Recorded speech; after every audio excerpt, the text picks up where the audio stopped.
Ketua masjid itu ditanya oleh Allah. Jadi ustadz itu ditanya oleh Allah. Jadi kiai itu ditanya oleh Allah. Punya pondok pesantren kelak ditanya oleh Allah.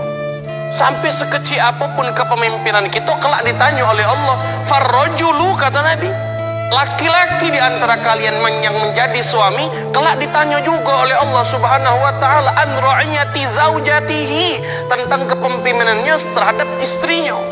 Istrinya tidak sholat, istrinya buka aurat, maaf ngomong lagi kondangan, dia nih haji sama haja sudah, rajin ke masjid sudah, pas kondangan hari Minggu kemarin, ini kan Senin, kemarin Minggu kondangan, yang laki lagi makan sambil dengeri si bini lagi nyanyi. Ada beda, ada haji lah tuh, ada.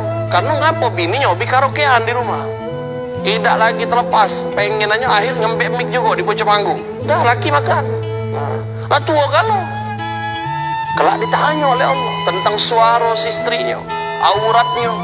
Maaf ngomong, istri-istri kita yang masih galak buka aurat di hadapan keluarga yang bukan muhrim akan ditanya oleh Allah Subhanahu wa taala.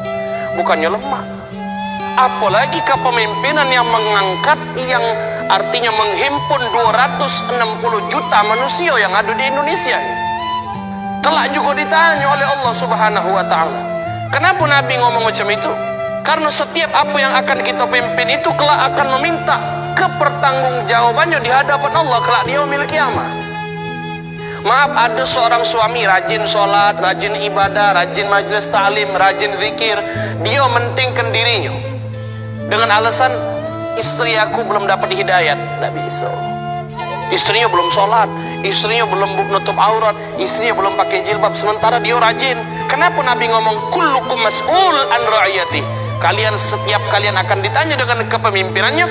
Ngapa adu pertanggungjawaban kelak di akhirat? Ketika suami sudah masuk ke dalam syurga, ada kepemimpinan dari suami yaitu seorang istri, dia meminta haknya ketika mereka hidup di dunia. Kenapa tidak bisa seperti si orang suami tersebut yang sudah sholat, tutup aurat dan lain sebagainya? Dia minta apa? Minta haknya, sehingga yang sudah masuk ke dalam syurga tersebut bisa dikeluarkan oleh Allah kembali. Kenapa? Karena ada tuntutan seorang istrinya yang tidak dibimbing oleh seorang suami. Beda kalau memang istri kita yang udah tidak galak. Kita sholat, bangun subuh, dia yang tidak galak sholat, urusan dia sama Allah, yang penting kita bangun. Ini istri tidak sholat, ngapu ditanya? Iya, laki aku juga tidak sholat Pak Ustaz. Mana aku nak sholat? Ditanya, ibu ngapa tidak sholat subuh?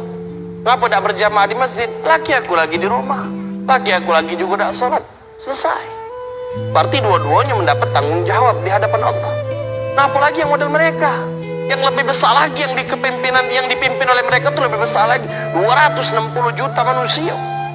Ketika mereka minta tanggung jawab kelak di akhirat, jangan harap untuk mencicipi syurganya Allah Subhanahu wa taala, karena ada 260 juta pertanggungjawaban yang akan mereka hadapi kelak di yaumil qiyamah.